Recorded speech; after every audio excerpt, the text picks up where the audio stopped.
Saviez-vous que le Kenya a annoncé sa propre découverte de coltan? C'est très suspect. Cette annonce pourrait cacher quelque chose. Dans cette vidéo, nous allons essayer d'expliquer pourquoi.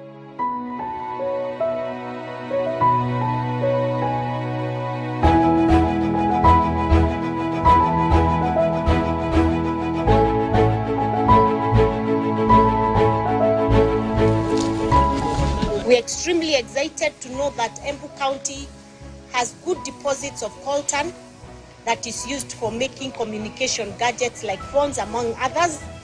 And we are extremely happy that we indeed do have potential as a county. And as Waziri has mentioned, that potential is in Bere South, specifically in Keretire area. And we are going there from here to be able to go and see exactly what is going on. Cela s'est-il passé après que le Kenya a envoyé son armée au Congo pour une mission suspecte? Dans cette vidéo, nous allons enquêter pour savoir si le Kenya vole du coltan au Congo et prétend qu'il provient de son propre territoire. Le coltan est un minéral qui contient deux éléments super utiles pour fabriquer des condensateurs, qui sont de minuscules composants qui stockent et régulent les courants électriques dans les appareils électroniques. Sans condensateurs, nos appareils exploseraient ou ne fonctionneraient pas du tout. Alors, vous pouvez remercier le coltan pour avoir gardé votre téléphone en vie et votre ordinateur portable en marche. Mais d'où vient le coltan? Et pourquoi est-il si controversé? Eh bien, la plupart du coltan mondial provient d'un pays africain déchiré par la guerre, appelé la République démocratique du Congo, ou RDC en abrégé. Jusqu'à aujourd'hui, la RDC a détenu plus de 70% des réserves mondiales de coltan. Pourquoi? Parce que le coltan est une source de conflit dans le pays, car des pays voisins tels que le Rwanda et l'Ouganda soutiennent des milices qui se battent pour le contrôle des mines qui le produisent. Ces milices utilisent les profits de la vente de coltan pour bénéficier aux pays parrains et acheter des armes pour financer leur guerre. Alors, le coltan est un minéral qui a un côté sombre, un côté que nous ne voyons pas lorsque nous utilisons nos appareils. Mais que diriez-vous si je vous disais qu'il y a un autre pays qui pourrait profiter de cette situation et profiter de la misère du Congo? Ce pays est le Kenya, un voisin et allié du Congo, mais aussi un concurrent potentiel et un ennemi. Le Kenya a récemment annoncé qu'il a découvert ses premiers gisements de coltan dans 6 comtés à travers le pays. Le ministre des Mines, Salim Vuria, a déclaré que le gouvernement évalue la valeur économique des réserves minérales, qui sont utilisées pour fabriquer des batteries de voitures électriques et des appareils électroniques. Il a également déclaré que la découverte devrait créer plus d'emplois et développer l'industrie minière du Kenya. Mais cette découverte est-elle réelle, ou est-ce une couverture pour autre chose?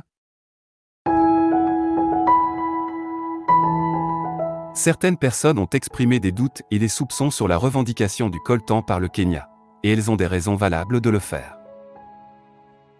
Voici quelques-uns des arguments qu'elles ont avancés. Le Kenya n'a pas d'histoire géologique de dépôt de coltan, contrairement au Congo, qui fait partie de la Grande Vallée du Rift, une région riche en activités volcaniques et tectoniques. Comment le Kenya a-t-il soudainement trouvé du coltan dans son sol, après des décennies d'exploration et d'exploitation minière? L'annonce par le Kenya de sa découverte de coltan est intervenue peu de temps après le retour de son armée d'une mission au Congo, où elle faisait partie d'une force de maintien de la paix de l'EAC. Cependant, certains ont accusé l'armée kenyane de soutenir des groupes rebelles et de faire passer en contrebande des minéraux du Congo, sous couvert d'aide humanitaire. L'armée kenyane aurait-elle ramené du coltan du Congo et prétendu qu'il était le sien? La découverte de coltan par le Kenya pourrait avoir de graves implications et conséquences pour ses relations avec le Congo et le reste du monde. Le coltan est un minéral stratégique et précieux, qui pourrait donner au Kenya un avantage sur le marché mondial et la politique régionale. Le Kenya pourrait-il essayer de saper la souveraineté et la stabilité du Congo, et défier sa domination dans le commerce du coltan? Ce sont quelques-unes des questions et des arguments que les gens ont soulevés à propos de la découverte de coltan par le Kenya, et ils ne sont pas faciles à répondre ou à prouver. Cependant, ils méritent d'être pris en compte et examinés, car ils pourraient révéler une vérité cachée derrière la découverte, ou un agenda caché derrière l'annonce. Alors, qu'en pensez-vous? Le Kenya vole-t-il du coltan au Congo, ou est-ce une véritable découverte? Pensez-vous que le coltan vaut le coût humain et environnemental? Faites-le moi savoir dans les commentaires ci-dessous. Et si vous avez aimé cette vidéo, veuillez lui donner un pouce en l'air, vous abonner à ma chaîne et cliquer sur l'icône de la cloche pour être averti lorsque je télécharge de nouvelles vidéos. Merci d'avoir regardé, et à la prochaine fois.